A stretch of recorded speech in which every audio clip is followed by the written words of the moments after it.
Dolores. Glad to have you in today. You said your chief complaint is bad breath? Yes, especially in the morning. I get embarrassed. I know I don't brush and floss as much as I should. Okay, well, I'd like to talk with you about some possible steps you can take to help out with that bad breath. Is that all right? And maybe brainstorm some ideas about getting brushing and flossing more often? Yes, that would be great. Awesome. Okay, so are you familiar with the terms plaque and tartar? Yes, is that what's making me have bad breath? Well, yeah, they're definitely contributing to it. So plaque is another word for biofilm, which is something that accumulates on our teeth made up of bacteria. If that biofilm is left undisturbed, it starts to solidify and become that hard tartar we sometimes get. That tartar can also be called calculus, and bacteria love to live on calculus. They're always going to be on it.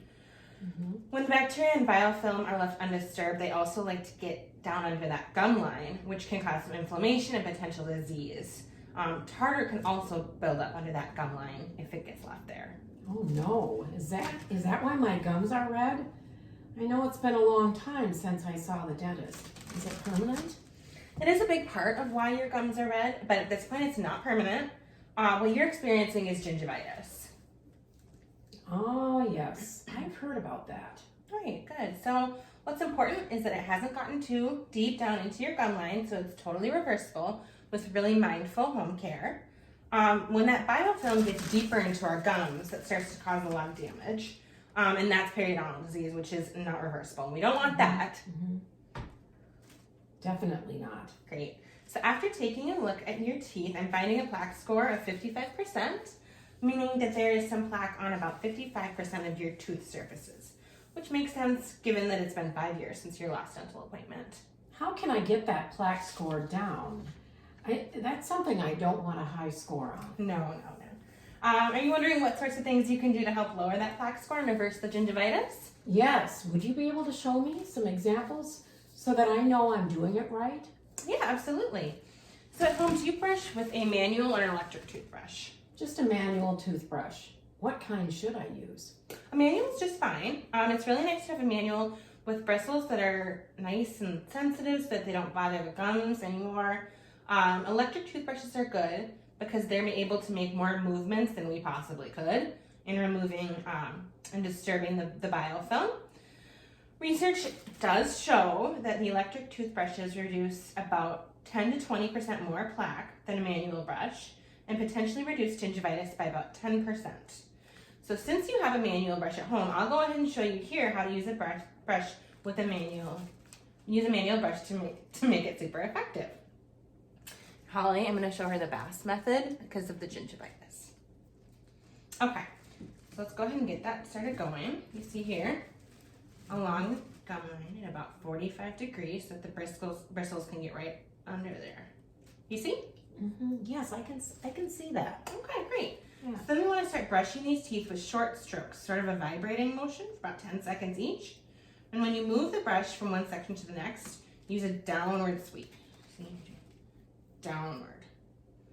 So really help get that plaque off. Mm-hmm. And then as we keep going, we get to these front teeth, we're gonna change it up a little bit. Mm-hmm. And turn the brush so that the end of it is getting behind those teeth, which is more effective than using the whole brush on its side. It doesn't really get in there to get under that gum line than like we did with the other teeth. So Oh, I never. this. Yep. Yeah, I never thought of More that. effective, I yeah. never thought of that. Yeah. Hmm. Yeah, it's a nice little trick. Do you want to give it a try and see if it feels all right for you? Yeah, sure. Does this look right? Yeah, maybe a teeny or an angle. That's perfect. Yep. Yep, you got that. And then There. around there like that.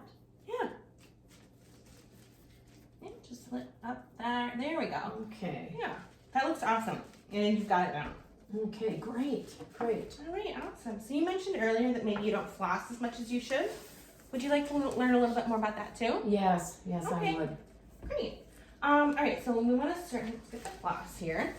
We want to start out with about 12 to 18 inches of floss. So kind of a good, healthy amount here. Wrap it around the index fingers. So you have a little section for each tooth. All right. Can hold that for you. So then we're gonna get down between the teeth using a little like sawing motion, so it kind of slides down easily. Then we're gonna pull the floss around the tooth to kind of cup it with like a C in a C shape, and then go up and down to pull it out of that. You see? And then use that sawing motion again to come up back out so that we don't snap, you know, any debris out of there. And then you shift the floss over a little bit to another clean section. Get to the next tooth, saw down, and then go up and down between the teeth, like that. And so I find it's really helpful to have a system and always start at one end and finish at one end. And that way, you know, you go all the way around, you're not gonna miss a spot. Did you wanna give it a try? Sure. All right, here you are. Okay. I'll hold this for you.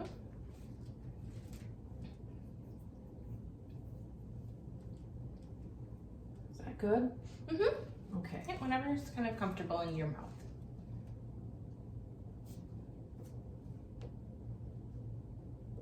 Yeah. There you go. Then do you want to try moving on to the next one? Then we want to remember to like kind of shift our way down the floss a little bit so you have a clean piece. There you go. I'm trying to make sure you're making that sawing motion to get back out again. Okay. I'm not very good at this. Just takes a little practice. That's when we go around one at a time. So no, that's great. Last thing, I know you were talking about bad breath, and I think a tongue scraper would be a really good tool for you. So we have, here's a tongue scraper. It's one version of it. There are a couple different shapes we can use. So we all have these tiny hair-like projections on our tongue, and biofilm really like to get cozy up in there, which contributes a lot to bad breath. So using a tongue scraper, we start at the back of the tongue, not too far, you don't want to gag and make yourself sick, and then scrape it forward, like that. Not too hard, you don't want to bleed, and but firm. And it removes a lot of biofilm, you'll find. I've never heard of that. Thank you. Great, yeah, now I'd like to talk to you about coming back in 6 months to follow up with professional care. Is that something you'd be interested in? Yes, I know I haven't been good about getting in. My previous dentist retired, and I got out of my usual routine. Totally get that. Just good to come in and get checked out regularly because there's only so much any of us can do at home. Why don't you come with me and we'll get you set up for another appointment in 6 months? Thank you. All right, awesome.